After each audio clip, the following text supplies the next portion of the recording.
અંતરની અંદર ભગવાનનું સુખ એ આપણને પ્રાપ્ત થાય એના માટે નાની મોટી સાધના કરીએ છીએ. સવારમાં ઉઠીએ ત્યારથી આપણે પૂજા કરીએ છીએ. દિવસ દરમિયાન ઘર મંદિરની અંદર આરતી થાળ આદિ કરીએ છીએ. વચનામૃત સ્વામીની વાતોનું વાંચન કરીએ છીએ.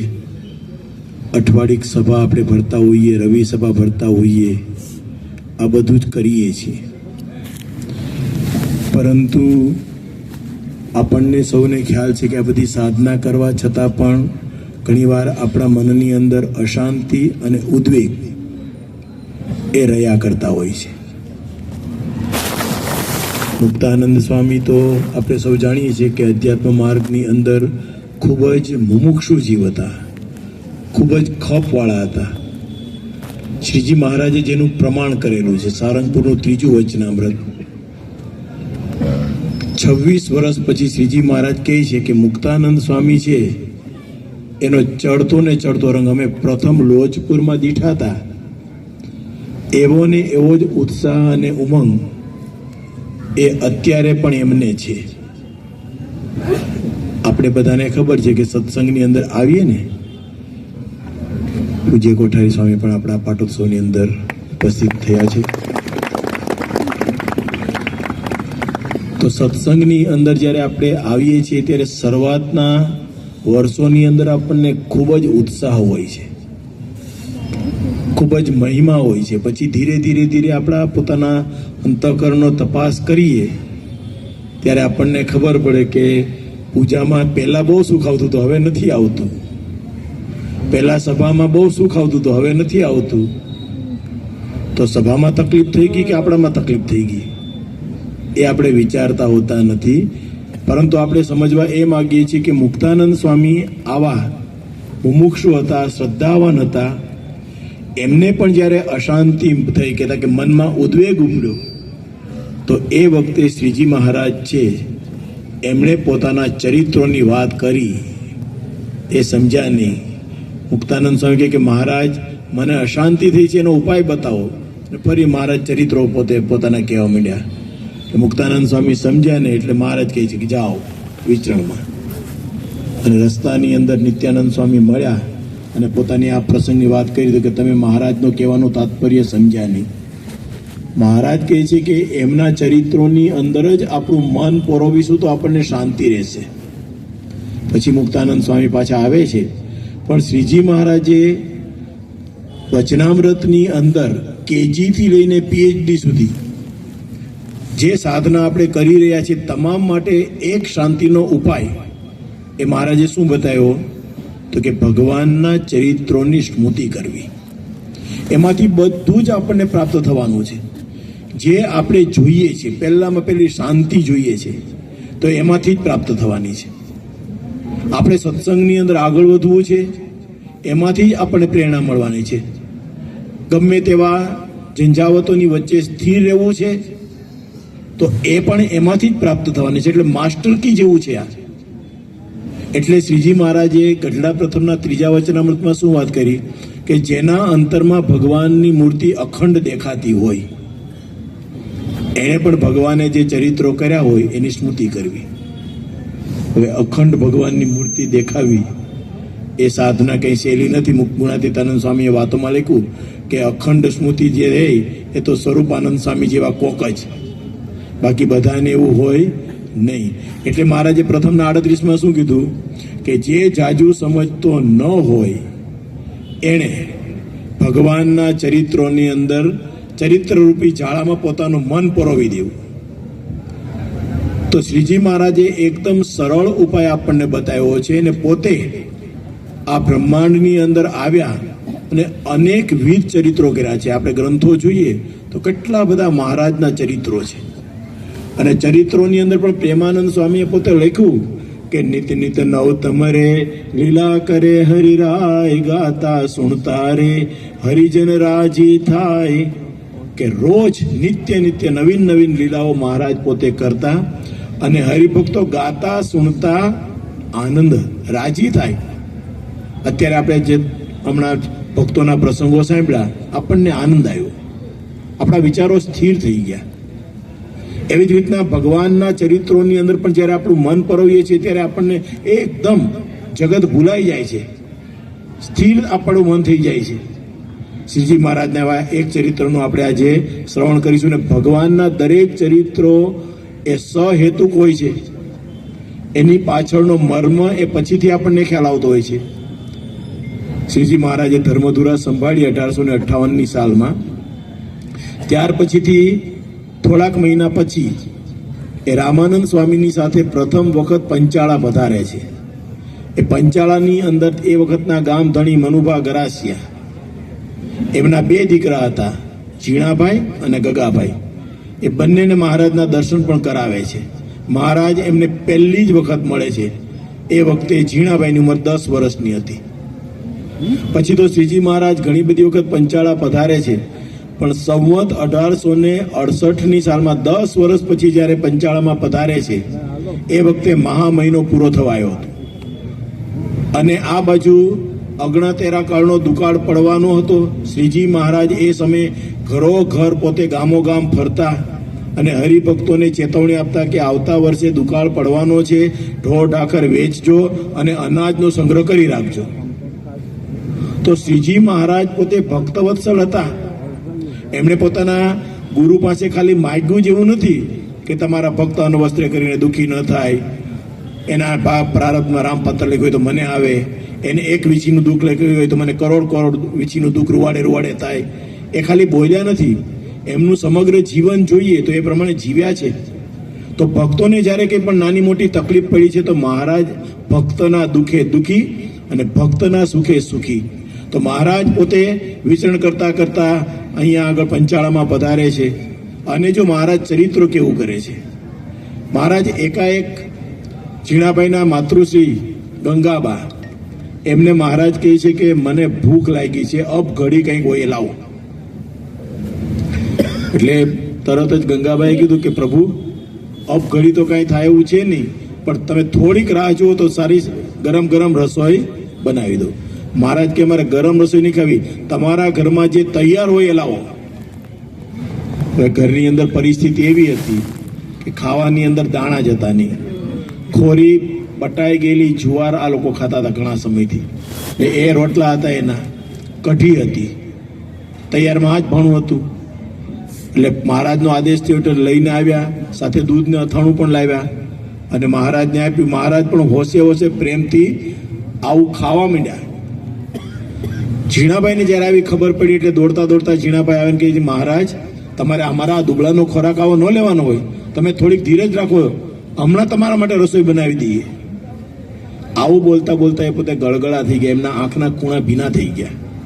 શ્રીજી મહારાજ તો જાણતા હતા પોતે આ ચરિત્ર કેમ કર્યું છે. એમણે તરત જ ઝીણાભાઈને પોતે નજીક ઈશારાથી બોલાવી અને બેસાડ્યા અને બેસાડીને કહે છે કે તમે તો ગામ ધણી કહેવાઓ અને તમે આવી જુવાર બાટાઈ ગયેલી ખાઓ છો, કેમ આવું બન્યું અમને જણાવો. એ વખતે એમણે વાત કરી કે મહારાજ, જ્યારથી હું તમારો આશ્રિત થયો છું ત્યારથી હું પ્રભુ કોઈને દુભાવતો નથી, એ મેં નક્કી કર્યું છે. અને સાથે સાથે જ્યારથી અમે બધા ગરાસિયા છીએ એટલે ખેડતી કરીએ નહીં, એટલે આહીરોને ભરવાડોને ને આ બધાને અમારી જમીન ગામના ને આજુબાજુના ગામનાને ખેડવા આપી. પણ બાપુ ધામમાં ગયા પછી આ બધા લોકો ધણી થઈ ગયા છે. અત્યારે એક દાણો પણ અનાજનો અમારા દરબારમાં આવતો નથી, વેરો પણ આપતા નથી અને એટલી બધી કડકાઈ કરે છે એટલે હવે જમીનના માલિક થઈ ગયા હોય ને એવું થઈ ગયું છે. મહારાજ કહે છે કે આવતા વર્ષે તો દુકાળ પડવાનો છે, તમારે ત્યાં તો અત્યારે જ તમે આવી જુવાર ખાઓ છો, આવતા વખતે વર્ષે થશે શું તમારું? એ વખતે ઝીણાભાઈ શું કહે છે કે મહારાજ, અમે એક નાની વાડી રાખી છે, એ વાડી લીલી રહી છે, એમાંથી અમે ઢોર ઢાખરને ખવડાવીશું, બાકી આપની કૃપાથી અમારે શાંતિ છે. આટલું બધું એમને કષ્ટ છે છતાં પણ મહારાજને કોઈ ફરિયાદ કરી નથી કે મહારાજ આપની કૃપાથી અમને શાંતિ છે. મહારાજ કે આવી ખોરી જુવારના રોટલા ખાઓ છો અને શાંતિ છે? કેટલા સમયથી તમે આવું જમો છો? મહારાજ 1.5-2 વર્ષથી આવું જમીએ છીએ. એ નીચું જોઈને બોલ્યા. ત્યારે મહારાજે શું કીધું, આ તો આજે અમે થાળ મગાવ્યો એટલે અમને તમે કીધું, બાકી તમે અમને કોઈ એવા છે નહીં. આટલું દુઃખ હતું તો હવે ભગવાનને કીધું નતું. ભગવાને અંતર્યામીપણે આ બોલાવરાવ્યું. અને પછી મહારાજે શું કીધું? મહારાજ કહે છે કે હવે આપણે આ બધાને પાઠ ભણાવવો છે. એટલે તરત જ મહારાજને પગે લાગે કે મહારાજ રહેવા દો, આ બધા બહુ જ માથા ભારે છે. મેં જુનાગઢના નવાબને જ્યારે આ વાત કરી ત્યારે નવાબે સેના મોકલેલી, પણ એ સેનાને પણ પાછી આ લોકોએ ભગાડી દીધી. અને ત્યાર પછીથી નવાબ પણ અહીંયા આગળ કાંઈ ધ્યાન આપતા નથી, કાંઈ આવવાની હિંમત કરતા નથી. અને એના પછી તો એ લોકો અમને વધારે હેરાન કરે છે. એટલે આ બધું રહેવા દો. એ સમયે મહારાજ બે જ શબ્દ બોલે છે. મહારાજ કહે છે કે થોડા સમયમાં બધું ઠીક થઈ જશે. આવું બોલી અને મહારાજ પછી પંચાળાથી વિદાય લે છે. પંચાળાથી વિદાય લે છે એ વખતે મહારાજ ફણેણીમાં આવે છે. મહારાજ ફણેણી આવ્યા છે, પણ એમના મનની અંદર કયા વિચારો આવે છે? ઝીણાભાઈનું દુઃખ કઈ રીતે દૂર કરવું. રાત્રે સૂતા હતા, અજવાળી ચોથ હતી. મહારાજ સૂતા હતા પલંગ ઉપર, પણ ઊંઘ ન આવે. આમ પડખું ફરે, આમ પડખું ફરે, આમ પડખું ફરે, અને સતત વિચારમાં હતા. અને એકાએક એમને વિચાર ઝબક્યો અને મહારાજ બેઠા થઈ ગયા પલંગ ઉપર. અને એમને સ્મૃતિ થઈ, કારણ કે 1868ની સાલમાં કારતક માસની અંદર મહારાજે વૌઠામાં ઉત્સવ કરેલો અને ત્રાજ માતર થઈ અને ખેડા પધાર્યા હતા. અને એ વખતે ખેડાની અંદર શ્રીજી મહારાજનું 4 અંગ્રેજ ઓફિસરો, કર્નલ વોકર અને બીજા 3 ઓફિસરો છે, એમણે મહારાજનું બહુ જ સ્વાગત કરેલું ભવ્ય.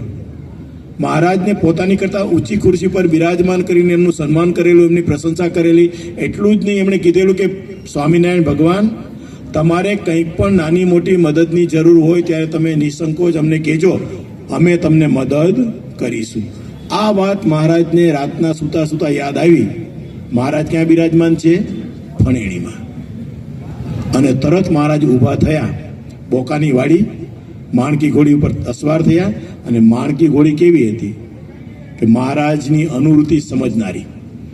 આપણે જેમ ગાડીમાં બેસીને ગૂગલ સેટ કરવું પડે ક્યાં જવું છે. મહારાજ ચડે ને એટલે સમજી જાય માણકી કે અહીંયા જ જવાનું છે. અને જેવી પગને આમ એક એડી મારી અને માણકી પવન વેગે ઉપડી. અને પવન વેગે ઉપડીને ફણેણીથી સોરઠ, ઝાલાવાડ, દંડાવ્યા, આ 3 પ્રદેશની અંદર 5 વચ્ચે નદીઓ આવતી હતી. બધી જ ક્રોસ કરીને મધરાતે ખેડાની અંદર મહારાજ પધારે છે. એ વખતે કેમ્પની અંદર પેલો પહેરીગર જે બેઠો હતો એણે જોયું દૂરથી કે કોઈ સારા વ્યક્તિ આવે છે. એટલે નજીક આવ્યા ત્યારે ઓળખી ગયા તો સ્વામિનારાયણ છે. હમણાં થોડા સમય પહેલા જ આવ્યા હતા. ટોપો કાઢ્યો, સલામ ભરી, હાથ જોડ્યા અને કે તમે અત્યારે અહીંયા? તો કે અમારે વોકર સાહેબને મળવું છે. એ તો સૂતા છે. કે ના, અત્યારે ઉઠાડો ને કહો કે ભગવાન સ્વામિનારાયણ આવ્યા છે, તમને મળવું છે. તો પેલો તો ગભરાતા ગયો ને સાહેબને ધીમેથી ઉઠાડ્યા ને કહે છે કે સ્વામિનારાયણ ભગવાન આવ્યા છે, તમને મળવા માગે છે. અડધી રાત્રે બાકર સાહેબ, કર્નલ વોકર પણ બહાર આવ્યા અને કહે છે કે આ સમય તમે અત્યારે અહીંયા? તો કે આ અમારા પંચાળાની અંદર અમારા ભક્ત છે ઝીણાભાઈ, બહુ જ નીતિવાન ભક્ત છે. એને બધા આ હીરો છેલ્લા 2 વર્ષથી રંજાડે છે. બધું અનાજ લઈ લીધું છે, પાછું આપતા નથી. એમની આ તકલીફ છે, એમાં તમે અમને કંઈક મદદ કરો. એ વખતે અંગ્રેજ છે બાકર સાહેબે શું કીધું? તમે ચિંતા ના કરો, હું આવતીકાલે 100 મારા સિપાહીઓ ઘોડે સવાર બંદૂક સાથે મોકલું છું, તમારું કામ થઈ જશે. પણ તમે અત્યારે ક્યાંથી આવ્યા? તો મહારાજ કહે છે કે અમે ત્યાંથી જ આવ્યા છીએ. તો કે એટલી વારમાં તમે રાત્રે જ શેમાં આવ્યા? તો કે માણકી ઘોડી બતાવી. તો વોકર સાહેબ છે માણકી ઘોડીને નમન કરવા માંડ્યા કે તું એટલે દૂરથી ભગવાન સ્વામિનારાયણ રાત્રે અહીં લાવી દીધા. હવે મહારાજ તમે રહેવાના ક્યાં છો? સ્વામિનારાયણ મહારાજ કે અમે તો જઈશું પાછા. એમ કરીને નીકળી ગયા મહારાજ ત્યાંથી ને ત્યાંથી પાછા રાત્રે બેક ટુ પંચાળા. આ બાજુ બીજે દિવસે સવારના પોરની અંદર અંગ્રેજ સૈનિકો બધા 100 સૈનિકો 5મની સવારે આવી ગયા. ને આ બધા ઘોડા ઉપર હતા ને, તબડાક તબડાક 100 ઘોડાનો અવાજ આવે. અને આ લોકોનું કેવું હતું, જ્યાં જાય ને ત્યારે એક હાથે 100 બંદૂકના ધડાકા કરે ને 100 ધડાકા થાય એટલે ગમે તેવું ગભરાઈ જાય. અને ખળામાં આ બધા બેઠા હતા અને જોયું કે અંગ્રેજો આવ્યા છે સિપાહીઓ, એટલે બધા જ ખડા છોડીને ભાગવા માંડ્યા આહીરો. અને એ ભાગતા હતા ને એની પાછળ પકડી બધાને અને મેથી પાક આપ્યો. અને એ સમયે મહારાજ ત્યાં આગળ પધાર્યા એટલે બધા જ આહીરો મહારાજના પગે પડી ગયા કે અમને બચાવો, આ જમગણથી અમને છોડાવો. ત્યારે મહારાજ કહે છે કે તમે અનીતિ કરી છે, ઝીણાભાઈનું બધું પચાવી પાડ્યું છે એટલે એનું ફળ ભોગવો, કે ના તમે એમને ગમે એમ કરીને બચાવો, કે તમે આ બધું અનાજ એમને પાછું આપી દો તો તમારી રક્ષા થાય. કે કાળા કરસનના હામ અમે આપી દઈશું પણ તમે અમને આમાંથી છોડાવો. અને એમ કરીને મહારાજે પછી કીધું કે બધા સિપાહીઓ એમને છોડ્યા. તરત જ અનાજ છે બધું આ દરબારની અંદર આવવા માંડ્યું. સુરા ખાચર એ વખતે બોલ્યા કે મહારાજ તમે તો ચકલી સારું બ્રહ્માંડ બોલ્યું. ત્યારે શ્રીજી મહારાજ શું બોલ્યા?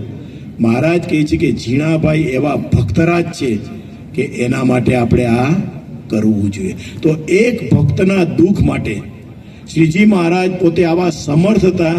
વચનામૃતમાં મહારાજ લખે છે કે અમે અમારા પગના અંગૂઠે કરીને હલાવીએ તો અસંખ્ય બ્રહ્માંડની પૃથ્વી ડગવા માંડે.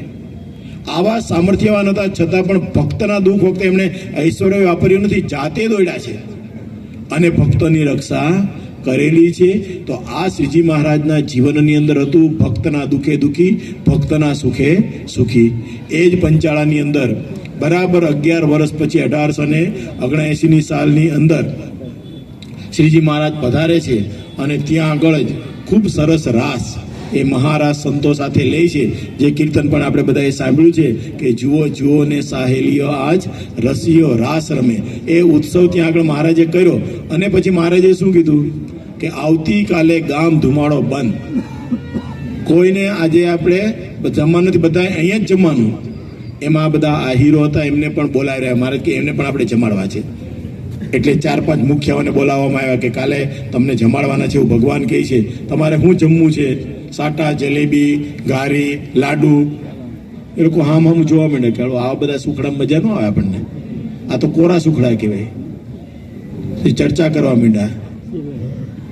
મહારાજ એટલે બધા ભક્તોએ પૂછ્યું કે શું તમારે જમવું છે? તો કે અમારે તો સેલણ જમવું છે. મહારાજે સેલણ નામ જ પહેલી વાર સાંભળેલું. મહારાજ કે વોટ ઇઝ સેલણ? સેલણ શું છે?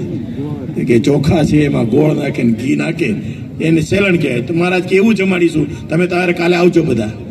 અને આ બાજુ મહારાજે ખૂબ સારા ચોખાના ભાત રાંધવા મુકાવી દીધા, ગોળ ઘી ગરમ કરવા મૂકી દીધું અને બધા જ આવ્યા ને એને પંગતમાં બેસાડ્યા. અને કહેવાય છે કે 4 આંગળી ખૂંચી જેવી ઊંડી થાળીઓ બધાને પીરસાઈ ગઈ અને મહારાજ બધા ભક્તો ખોબે ખોબે ભાત આપે, ગોળ આપે, મહારાજ ઘી લઈને નીકળ્યા અને તાસણીમાં ઘી ભર્યું. કેવી લીલા મહારાજે કરી કે ઘી નાખે. આપણે ખીચડી લેતા હોય ને ખીચડી, તો ખીચડીમાં ઘી હોય પણ કેટલું હોય? 2 ચમચી હોય કે 3 ચમચી હોય, બહુ તો કાંઈ પછી એને ડુબાડવાનું હોય, કઢી જેટલું કંઈ ઘી નાખવાનું હોય. મહારાજે તો તાસડી સીધી ઊંધી જ કરી. 5 થાળી ભરે તો તાસડી ખાલી થઈ જાય. અને બધા જ જે આહીરો હતા, ભરવાડો હતા, એને જમીને આમ તૃપ્ત કરી દીધા, હરાવી નાખ્યા. એ બધા જ બોલ્યા કે માજી સુધીમાં અમે આવું સેલણ ક્યારેય જમ્યા નથી, તમે આજે અમને હરાવી નાખ્યા. અને લખ્યું છે કે સેલણ જમવા માટે હાથ નખાયો હતો જ નહીં, પીવું પડે એવું જ હતું. એટલું બધું ઘી મહારાજે નાખેલું કે બધા પીધું ને પીને ધરાઈ ગયા. અને પછી બધા મહારાજ પાસે આવ્યા અને મહારાજને કહે છે કે ખરેખર આજે તમે અમને બહુ જમાડ્યા. ત્યારે શ્રીજી મહારાજે શું કીધું કે તમે આ બધું સંભાળી રાખજો. હા ભગવાન, અમે બધું સંભાળી રાખશું. ત્યારે સુરા ખાચર બાજુમાં ઉભા હતા કે ખાલી ખાવાનું ના સંભાળતા, આ પીરસનારે સંભાળી રાખજો. એમણે જે તમને પીરસ્યું છે ને જે લટકા કર્યા છે એ મૂર્તિને પણ તમે સંભાળી રાખજો. પછી બધા આ હીરો જાય છે એટલે મહારાજ કહે છે કે ચાલો આપણે પણ સેલણ ચાખીએ. તો સુરા ખાચર કે ચાખવાનું નહીં, પીવાનું છે. એમ કહીને પછી બધા ભક્તોની પંગત પાડી દીધી. મહારાજે બધાને ભરપૂર સંતો ભક્તોને પણ સેલણ જમાડ્યું. મહારાજ પણ સેલણ જમ્યા. અને કહેવાય છે આપણા સંપ્રદાયની અંદર કે આ બધાનો અંતકાળ આવ્યો ત્યારે મહારાજ સેલણ અને ઘી ભરેલી તાસણી લઈને આવેલા અને બધાને અક્ષરધામની અંદર લઈ ગયેલા. તો દરેક ચરિત્રો મહારાજના છે એ આપણને ખ્યાલ આવે છે કે એમાંથી શાંતિ આપણને પ્રાપ્ત થાય છે, એની અંદરથી ભગવાનનો મહિમા પણ આપણને અપરંપાર સમજાય છે. એટલા માટે શ્રીજી મહારાજે આપણને આદેશ કરેલો છે કે રોજ થોડોક ટાઈમ કાઢીને 15-20 મિનિટ પણ આવા ચરિત્રો, ભગવાનના ચરિત્રો, આપણને પ્રગટ ભગવાન પ્રાપ્ત થયા છે મહંત સ્વામી મહારાજ સ્વરૂપે. તો એમણે જે ચરિત્રો કર્યા છે, એમના જે આપણે દર્શન કર્યા છે, એની જો સ્મૃતિની આપણે ટેવ પાડીએ તો આપણું મન ધીરે ધીરે ધીરે ધીરે ધીરે શાંત થાય છે. કારણ કે શાંતિ આ સિવાય કોઈ ઉપાય નથી. દુનિયાની અંદર ગમે તે ઉપાય કરે પણ ભગવાનના ચરિત્રોની અંદર જ્યારે આપણું મન રહેવા માંડે ત્યારે જ એમાંથી આપણને શાંતિ પ્રાપ્ત થતી હોય છે. ગુરુહરિ મહંત સ્વામી મહારાજ પણ હમણાં ઘણો બધો લાભ આપણને આપીને ગયા છે. એ બધા લાભની આપણે સ્મૃતિ જેટલી કરીશું, જે ચરિત્રો સાંભળી એની સ્મૃતિ કરીશું, તો ખરેખર આપણા અંતરની અંદર મહિમાની દ્રઢતા થશે. ભગવાન અને સંત સાથેનું જોડાણ પણ આપણું વધશે. જે સાધના કરીએ છીએ એમાં ઉત્સાહ રહેશે અને પાછા પડાશે નહીં. એટલો બધો મહિમા એ આ ચરિત્રોની અંદર રહેલો છે, ભગવાનના પ્રસંગોની અંદર રહેલો છે. મહારાજ સ્વામીના ચરણોમાં પ્રાર્થના કરીએ કે આજે